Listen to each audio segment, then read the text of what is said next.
మీరు చిన్నప్పుడు ఎప్పుడైనా స్కూల్లో స్టూడెంట్ కౌన్సిల్ ఎలక్షన్స్‌లో పార్టిసిపేట్ చేశారా? అదేనండి school head bye, head girl వీళ్ళని నామినేట్ చేస్తారు కదా! ఆ ప్రాసెస్‌లో ఎప్పుడైనా పార్టిసిపేట్ చేశారా? మా స్కూల్లో వచ్చి స్టూడెంట్ కౌన్సిల్ ఎలక్షన్స్ జరుగుతున్నాయండి. స్టూడెంట్ కౌన్సిల్ ఎలక్షన్స్ కోసం ఆహ్, ఎవరైతే నామినేట్ చేశారో వాళ్ళందరూ అందరి ముందు స్పీచెస్ ఇచ్చారు. లైక్ ఒకవేళ నేను హెడ్ గర్ల్‌నయితే లేదా నేను హెడ్ బాయ్‌నయితే నేను స్కూల్ పిల్లల కోసం ఎలాంటి చేంజెస్ తీసుకొస్తాను అనేది వాళ్ళని కన్విన్స్ చేయడానికి వాళ్ళకి ఓట్ చేయడానికి, కన్విన్స్ చేయడానికి క్యాంపెయిన్స్ చేశారు. ఎంత బాగా మాట్లాడారంటే పిల్లలు, వాళ్ళ కాన్ఫిడెన్స్‌కే మెచ్చుకోవాలి ఫస్ట్.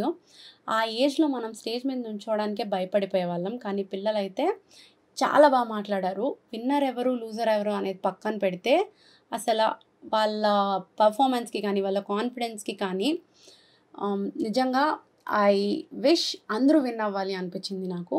బట్ ఎలక్షన్స్ కూడా జనరల్ ఎలక్షన్స్ ఎలా అయితే జరుగుతాయో అదే ప్రాసెస్‌లో జరిగాయి. మేము స్కూల్‌లో చదివేటప్పుడైతే ఎలక్షన్స్ ఒక పేపర్ మీద వీళ్ళు హెడ్ బాయ్ అవ్వాలనుకుంటున్నాము, లేదా వీళ్ళు హెడ్ గర్ల్ అవ్వాలనుకుంటున్నాము అనేది రాసి ఫోల్డ్ చేసి ఒక బాక్స్‌లో వేసేవాళ్ళము. బట్ ఇప్పుడైతే అంతా ఆన్‌లైన్ ప్రాసెసే. మేము గూగుల్ ఫార్మ్స్ ద్వారా ఎలక్షన్స్ చేశాము. అండ్ ఆ ఎలక్షన్ ఫీల్ రావడానికి ఓట్ చేసిన ప్రతి మెంబర్‌కి మేము ఫింగర్ మీద ఓట్ మార్క్ ఉంటది కదా! ఓట్ మార్క్ కూడా వేశాము. సో, ఈ ఎలక్షన్స్ వల్ల ఏంటంటే పిల్లలకి లీడర్‌షిప్ క్వాలిటీస్ పెరుగుతాయి. అలాగే ఓట్ చేసేటప్పుడు ఎవరిని ఓట్ చేస్తే మనకి మంచిగా అడ్వాంటేజ్ వస్తుంది అనేది పిల్లలకి కూడా తెలుస్తది. సో, స్కూల్స్ అన్నిట్లో ఇలాంటి ఎలక్షన్స్ కండక్ట్ చేస్తారు.